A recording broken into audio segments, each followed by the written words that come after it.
ETF index mutual funds నేర్చుకుని stock మార్కెట్లో రాణించాలనుకుంటున్నారా? వెంటనే ఈ నెంబర్కి కాల్ చేయండి.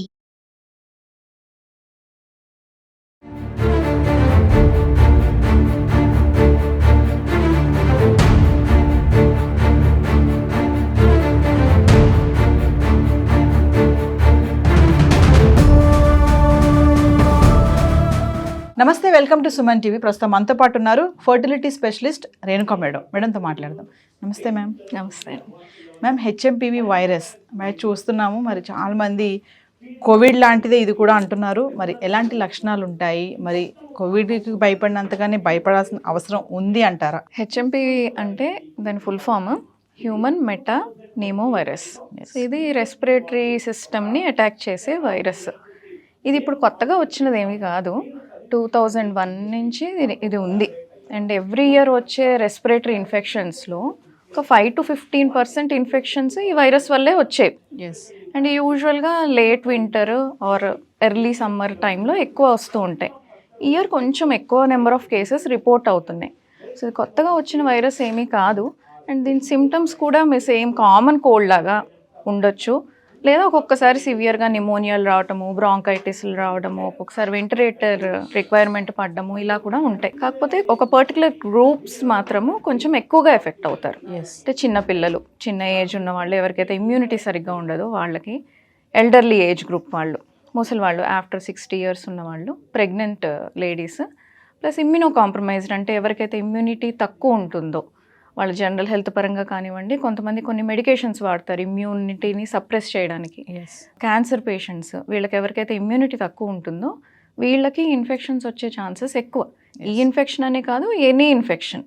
సో ఈ గ్రూప్ వాళ్ళకి ఏంటంటే తొందరగా, అంటే మైల్డ్గా కాకుండా కొంచెం సివియర్ ఫార్మ్స్ వస్తాయి, హాస్పిటల్ అడ్మిషన్స్, కొంతమందికి డెత్స్ ఇవి కూడా ఉంటాయి. సో వాళ్ళు ఎక్కువ రిస్క్లో ఉంటారు. ఏ వైరస్ వచ్చినా ఫస్ట్ భయపడడం కాదు, దాని ఎఫెక్ట్ ఎలా ఉంటుంది అని ముందు తెలుసుకుంటే ఎక్కువగా భయపడకుండా జాగ్రత్తగా ఉంటూ మనం ప్రివెంట్ చేసుకోవచ్చు.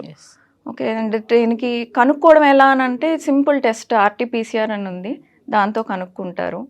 అండ్ పెద్దగా ట్రీట్మెంట్స్ ఏమీ మేజర్ ట్రీట్మెంట్స్ ఏమీ అవసరం లేదు. సింపుల్ సపోర్టివ్ ట్రీట్మెంట్స్ ఇస్తారు. లైక్ జ్వరం వస్తే పారాసెటమాల్ ఇవ్వటము, కాఫ్ వస్తే కొంచెం కాఫ్కి సంబంధించిన సిరప్స్ ఇవ్వడము, కొంతమందికి ఏమైనా నెబులైజర్స్ అంటారంటే లంగ్స్లో ఎయిర్వేస్ బాగా ఓపెన్ అవ్వటానికి నెబులైజర్స్ కానీ ఇన్హేలర్స్ కానీ ఇలాంటివి ఇవ్వటము. ఇంకా కొంతమందికి ఇంకొంచెం ఏదైనా సెకండరీ ఇన్ఫెక్షన్స్ ఉంటే యాంటీబయాటిక్స్ ఇస్తారు. కొంతమందికి మాత్రము అడ్మిషను, ICU రిక్వైర్మెంట్ పడితే పట్టచ్చు, ఎస్పెషలీ హై రిస్క్ గ్రూప్లో ఉన్న వాళ్ళకి. అండ్ ప్రివెన్షన్ అంటే రాకుండా ఉండటానికి అని అంటే మనకి వ్యాక్సిన్ అయితే ప్రస్తుతానికి లేదు ఈ వైరస్కి సంబంధించి. మెయిన్గా మనకు ప్రివెంటివ్ కేర్ ఏంటి అని అంటే హైజీన్, మెయిన్ హైజీన్ ఒకటి ఇంపార్టెంట్. అండ్ రెస్పిరేటరీ ఎటికేట్ అంటారు, అంటే మనకి రెస్పిరేషన్కి సంబంధించిన జబ్బులు రాకుండా ఉండటానికి కొన్ని మేనర్స్ మనకి కోవిడ్లో మనం నేర్చుకున్నవే, మనకు కొత్తవి కూడా కాదు ఇవేమి. మనకి కోల్డ్ కాఫ్ ఏదైనా ఉంటే మాస్క్ వేసుకోవడము, క్రౌడీ ప్లేస్కి వెళ్ళకుండా ఉండటము, ప్లస్ మనం దగ్గినప్పుడు కానీ తుమ్మినప్పుడు కానీ ఏదైనా టిష్యూ కానీ లేకపోతే చేతులు కానీ లేకపోతే ఎల్బో కానీ అడ్డం పెట్టుకొని ఉండటము, అండ్ సిక్ పీపుల్కి ఎక్స్పోజ్ కాకుండా ఉండటము, ఇవి మినిమం బేసిక్ రెస్పిరేటరీ ఎటికేట్ అనమాట. ఇవి ఫాలో అయ్యి హ్యాండ్ హైజీన్ ఫాలో అయితే చాలా మటుకు ఇది స్ప్రెడ్ ఆపొచ్చు. అండ్ ఒకవేళ వచ్చినా మైల్డ్గా వైరల్ లోడ్ అనేది తక్కువ వస్తుంది. అలా ఇవి ఫాలో అయినప్పుడు మైల్డ్ సిమ్టమ్స్ తోటి బయటపడచ్చు. ఇప్పుడు ఎలా ఉందంటే సిచ్యువేషను, ఏదైనా కొత్తగా వైరస్ వచ్చింది అనగానే ఎక్కువ భయపడిపోయి ఒక 1 or 2 months అన్నీ ఫాలో అవ్వటము, తర్వాత క్రైసిస్ మెల్లిగా స్లో డౌన్ అవుతుంది అనగానే మళ్ళీ ఆ కేర్ అంతా, ప్రివెన్షన్ అన్న, హైజీను, ఈ హ్యాండ్ వాష్ ఇవన్నీ మర్చిపోవడము, మళ్ళీ 3-4 monthsకి ఇంకో కొత్త వైరస్ వచ్చింది అని అంటే మళ్ళీ స్టార్ట్ చేయడము, ఇలా ఉండకూడదు. మనం కోవిడ్ టైంలో మనం నేర్చుకున్నది ఏంటి, అది మర్చిపోకూడదు. అదొక ఎక్స్పీరియన్స్. చాలామంది ఇబ్బంది పడ్డారు, చాలామంది ఫైనాన్షియల్గా హెల్త్ పరంగా ఇవన్నీ ఇబ్బంది పడ్డారు. మళ్ళీ అలాంటివి రాకుండా ఉండాలి అని మనకి ఆల్రెడీ ఆ టైంలోనే ఏమేం చెయ్యాలి అనేది చెప్పారు. అవే ఎప్పటికీ ఫాలో అవుతూ ఉంటే ఇలాంటి వైరస్లు ఎన్ని వచ్చినా మనం వాటిని హ్యాండిల్ చేయగలము. ఒక పాండమిక్గా మారకుండా మనం చూసుకోవచ్చు.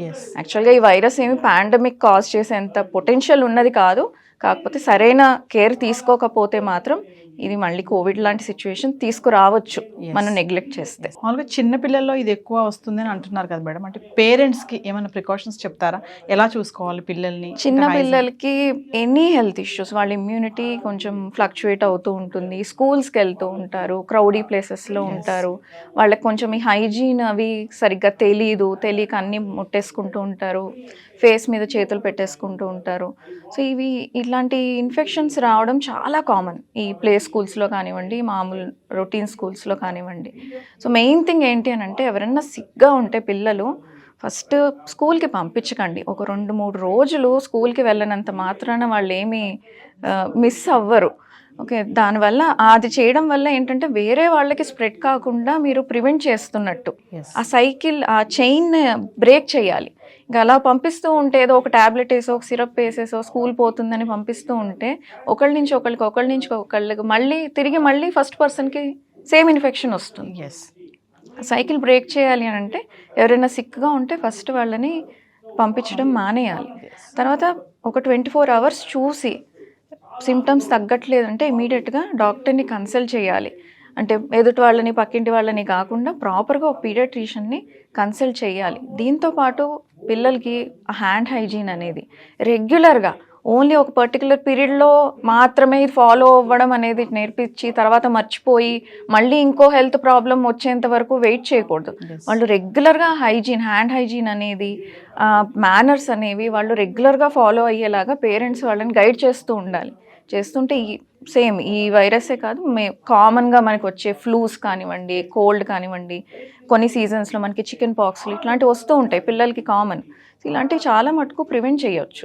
అంటే మేజర్గా సిమ్టమ్స్ ఏం కనబడతాయి మేడం? సింపుల్ సిమ్టమ్స్ మన కామన్ కోల్డ్ సిమ్టమ్సే, జలుబు, దగ్గు, జ్వరం, కొద్దిగా వీజింగ్ అంటారు, అంటే ఊపిరి తీసుకునేటప్పుడు సౌండ్స్ రావటం, ఇవే ఉంటాయి. అంతకు మించి ఏమీ ఉండవు. మనకి సేమ్ ఇట్లాగా రెస్పిరేషన్ లోపల దాకా ఇన్ఫెక్షన్ వెళ్ళి లంగ్ కూడా ఎఫెక్ట్ అయినప్పుడు ఆక్సిజన్ లెవెల్స్ పడిపోవడం, అది ఇంకా సివియర్ ఫామ్స్లో బ్రీదింగ్ రేట్ ఎక్కువ అయిపోవడము, ఇవన్నీ ఉంటాయి సివియర్ ఫామ్స్లో అవి ఉంటాయి.